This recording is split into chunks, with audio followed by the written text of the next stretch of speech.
Thank you. Thank you so much for being here today. And it's great to be with you. Give yourselves a big hand for being here. I bring you greetings from Idaho, the land of a balanced budget. Yeah! Without raising taxes.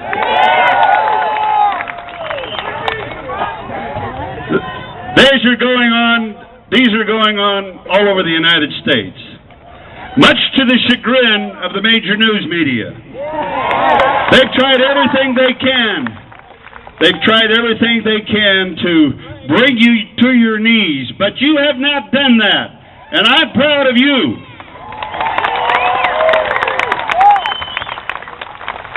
A long, long time ago, someone once said that a people may prefer a free government, but if from indolence or carelessness or cowardice or want of public spirit, they are unequal necessary to protect it, if they will not fight for it when it is directly attacked, if by momentary discouragement or temporary panic, they can be deluded by the artifices used to cheat them out of it, then in all these cases, though it may have been good for them to have had freedom for a short time, they are not likely long to enjoy it, and probably never deserved it. Folks, you're proving today that you deserve freedom. You're proving today all over the United States that you're willing to do what is necessary to defend it, to protect it, and let it begin here.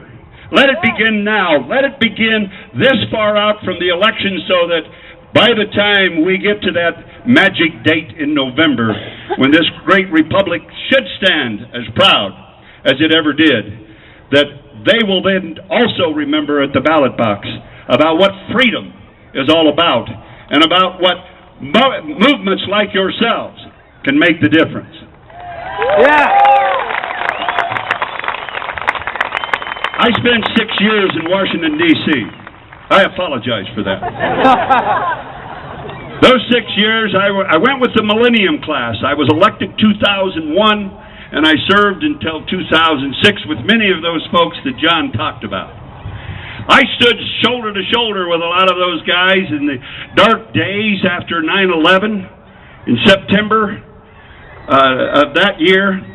And by October of that year, the government had figured out a way to expand its powers, and it was called the USA Patriot Act. The USA Patriot Act asked us to reckon back to 1760 and the writs of assistance that King George III placed upon all the colonies, placed upon all of his subjects in the United States of America. And those writs of assistance simply said that if the soldier was in your house and found a French stamp instead of a British stamp on any of your tea or any other goods, that then you were subject to extraordinary fees, to extraordinary taxes, not unlike the health care reform bill, not unlike it at all. The 17,000 IRS agents that are going to be required in order to enforce that Obamacare, I'm telling you, are no different than writs of assistance that were handed out by King George III. When I left Washington, D.C.,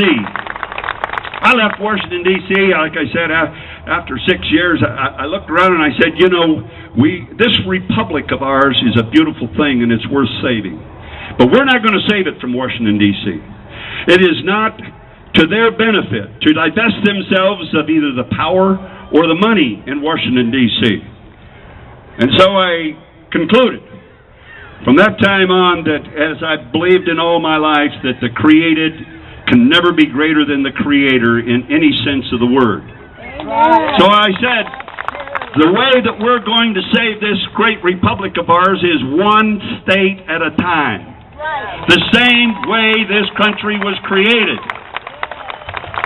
So I came home and I said, I'm going to run for governor of Idaho. And the people of Idaho listened to what I had to say, and they believed what I had to say. And because I have stood up for that my entire political life, there is a reason the founders in their great wisdom, created a republic and a form of government that for the first time elevated the citizen above the crown, above the president, above the governor, above the political leaders. And that was because, as Jefferson so eloquently said, and Madison and the rest of them, that we are in possession of certain inalienable rights.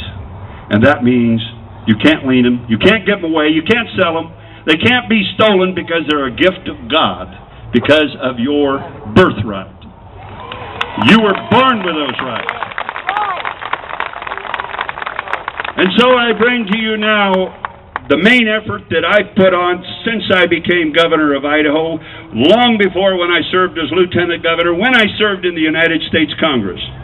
I have always felt that all of the first 10 amendments, all of the amendments to the Constitution in one form or another, some of them I have some serious objection with, like the 17th Amendment, the direct election of United States senators. You know, that was the first big loss we had in states' rights. But I think one of the most important ones is the 10th Amendment. And let me share that with you. Those powers not delegated to the United States by the Constitution, nor denied to the states by it, are reserved to the states, respectfully, or to the people. 28 words. 28 words, folks. That is our contract with the federal government. 28, obviously it wasn't written by a lawyer. A word merchant. My apologies to all lawyers that are here, because thank God you're here. I appreciate you being here. But that is, as far as I'm concerned, that is, of the 5 freedoms in the First Amendment, that those are all important. Speech and religion and freedom of assembly and the right to ask your government for redress and freedom of the press. You noticed I put that one last. Anyway, they're all important. But to me, the one